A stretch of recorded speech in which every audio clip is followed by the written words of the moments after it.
Hello everyone, this is the MLG Fuser here, and today I'm going to be bringing you another console refurb, and this time I have a gold Pokemon Edition Game Boy Color. This was released in Japan and North America, so let's go ahead and open it up. This one obviously is broken, and they didn't specifically state why it was broken, but that's what the listing said. And I got it for 16 bucks, so that's pretty cheap for one of these, and it does not have the battery cover from what I've seen. So yeah, here it is. Let's make sure there's nothing else in there. Okay, you can throw that down there. And let's take this out of the bag and see what all we got. Okay, so here we have the Game Boy Color itself.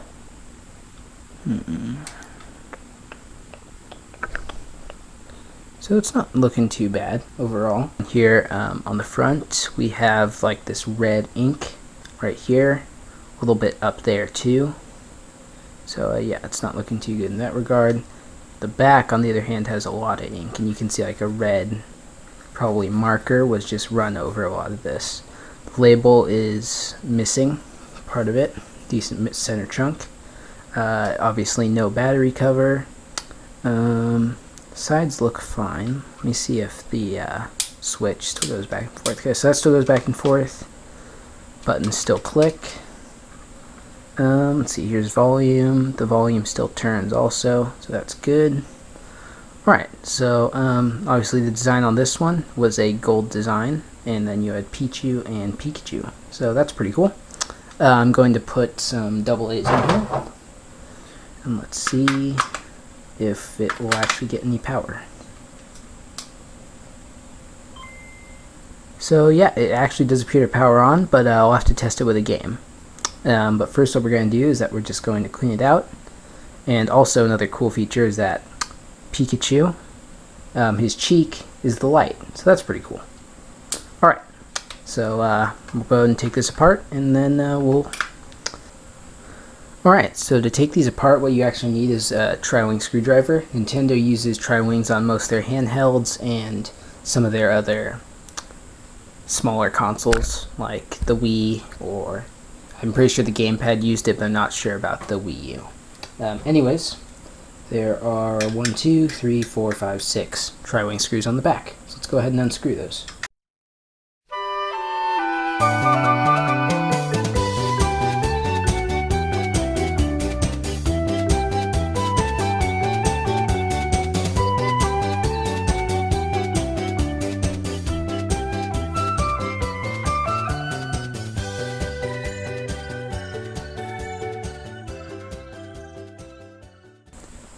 Alright, so for all the screws scattered around that just came out, I'm going to put them inside this question mark block that I used on basically everything else that I take apart, because it's always good to keep your screws in a container so that way you don't lose them.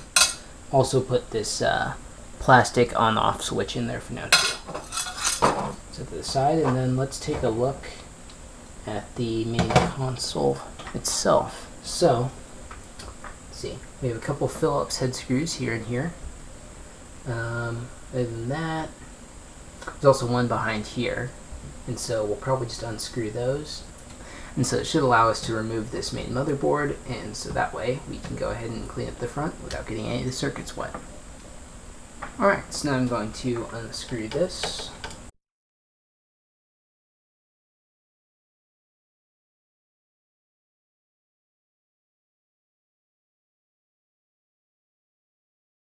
Okay, so at this point we're actually going to have to just unhitch this ribbon cable that goes to the front display. So if we just unsnap it, it has two little clamps that hold in on the side. You can pull that out just like that. And then here is our main motherboard, and we can just go ahead and set that aside for now. Alright, so now we're just left with the front itself, and let's just pull off these little rubber caps. So here's one of the button pads. We have another button pad for the D-pad, and then we have the start and select buttons. And then we can just pull out the D-pad and the, which button is this? That is the B button and then the A button also. Alright, so now what we're going to do is obviously just take out the screen and this top plate up here. Right over there. And then let's take out the screen. I'm trying to remember how we do this. I think it may be from the bottom. Let me see here. You obviously don't want to tug on the ribbon cable, so I'll figure this out.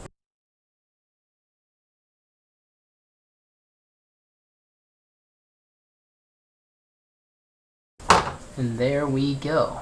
There's our LCD screen. Just like that, it just comes right out. Alright, set that aside over here. And let's see, we can take a look at the housing now. So on the housing, obviously we're going to try and remove that ink if at all possible. And yeah, it really wasn't too dirty on the inside, so I'm pretty surprised. Yeah, let's go ahead and get this clean. Alright, so actually before we clean this up, on the back there is a metal plate and there are 4 Phillips head screws that we're going to remove. That way we don't get any rust in there when we clean it.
Alright, so what I'm going to do now is I'm going to take some rubbing alcohol. This is 91%.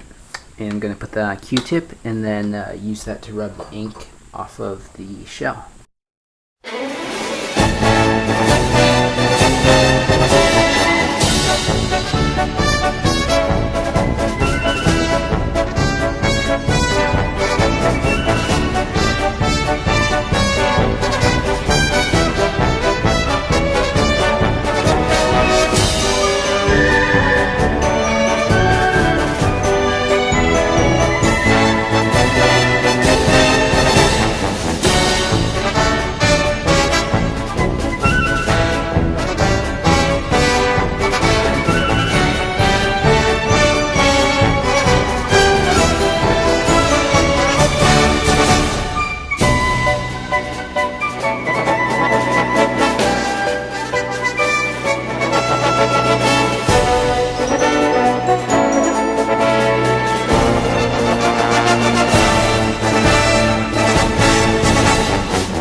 Alright, so at this point I'm just going to take another Q-tip again and basically just clean off the entire motherboard and the front of the screen with rubbing alcohol on the Q-tip.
You might not be able to see it, but there's actually still a little bit of ink left around this barcode here, but there's not really much I can do about that. So I'm actually just going to wash them again to get rid of the rubbing alcohol residue, and then we'll put it all back together and test it out.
Alright, so at this point I'm completely done cleaning it, and I'm going to reassemble it.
Alright, and with that, we'll be testing it in the next sequence with a game, and then that'll be the end of the video. Alright, well, I'm back again a year later, and first off, I got a clear battery case to replace the one that was missing, so we now have a clear cover for the back, and we'll go ahead and test it with a game. So, got a copy of Pokemon Red, slide that in. Let's go ahead and power it up. And that's working. Yep, it's reading the game, audio's coming through. Well, that's it. So, thanks for watching. Do svidaniya.